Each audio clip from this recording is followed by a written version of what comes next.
As we reach the end of 2014, one of the things I like to do is go through all the best films that I've seen in the last year. Now, before I start, I've got to lay a few ground rules.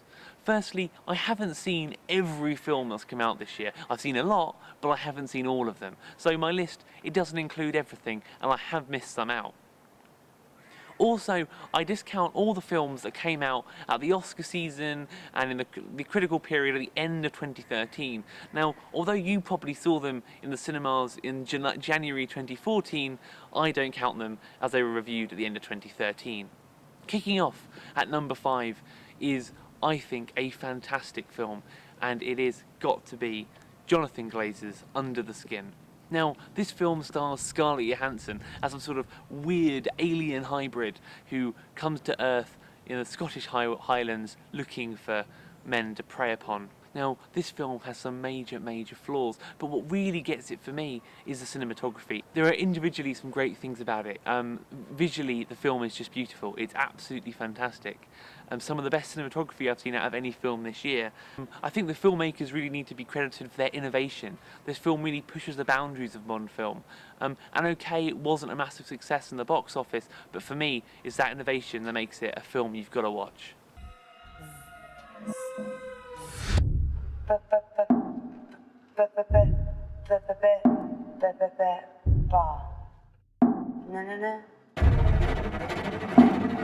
So you live alone? Yes. You don't want to wake up, do you? In at number 4, it's Interstellar. Now, I've got to say, I'm a massive Christopher Nolan fan, so perhaps this one isn't all that much of a surprise. Now, I went in to see this movie, without reading any reviews, listening to it on the radio. I'd only seen the trailers released on TV and on the internet. And I think that's really wise. Anybody who hasn't seen it yet, stop listening now and go and watch it. I think it really deserves you to watch it kind of without any kind of presumptions about the film. This film has some pretty big flaws, most notably the story. I'm not sure really where it goes all the time, but really, this film had me blown away for the vast majority of it. If you're looking for some of the narrative structure that perhaps you've seen in a lot of Nolan's films like Inception, you're not going to find it in Interstellar. However, that said, it is visually incredible. I was at the edge of my seat for the full 2-hour screening, and yeah, you've really got to go and see this one. Read them. You have no idea when you're coming back. I'm coming back.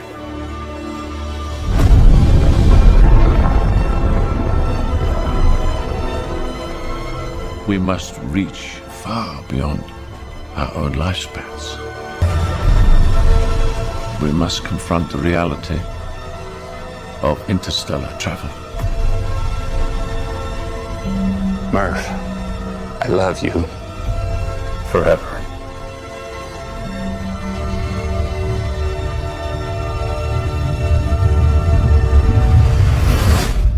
Soaring in at number 3, we have Wes Anderson's The Grand Budapest Hotel.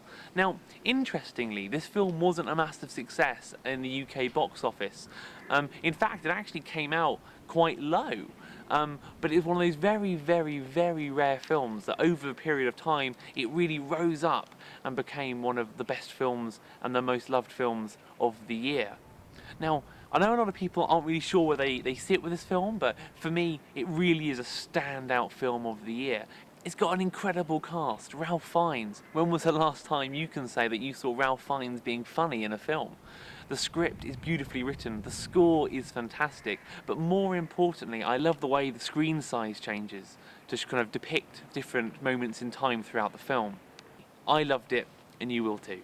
The police are here. Tell them I'll be right down. She's been murdered, and you think I did it. Hey! Stop!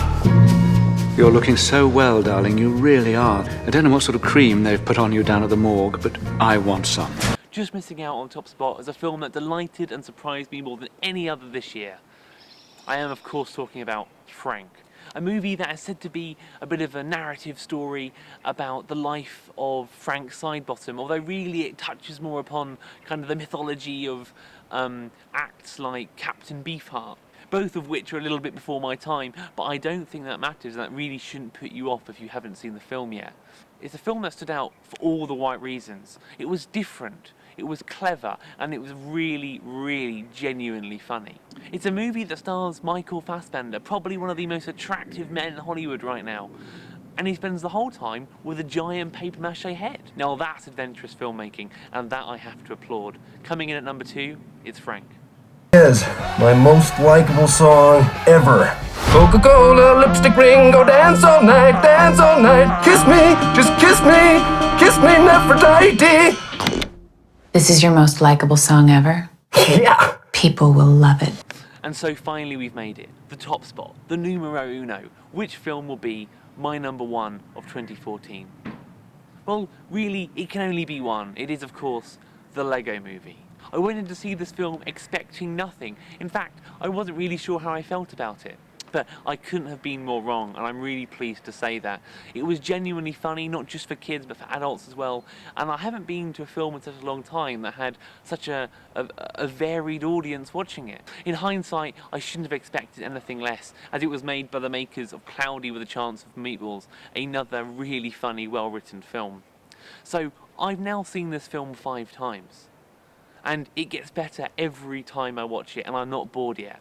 So, if you haven't seen it, go and watch it, and I promise you, you'll come out thinking everything is most definitely awesome. Overpriced coffee. That's $37.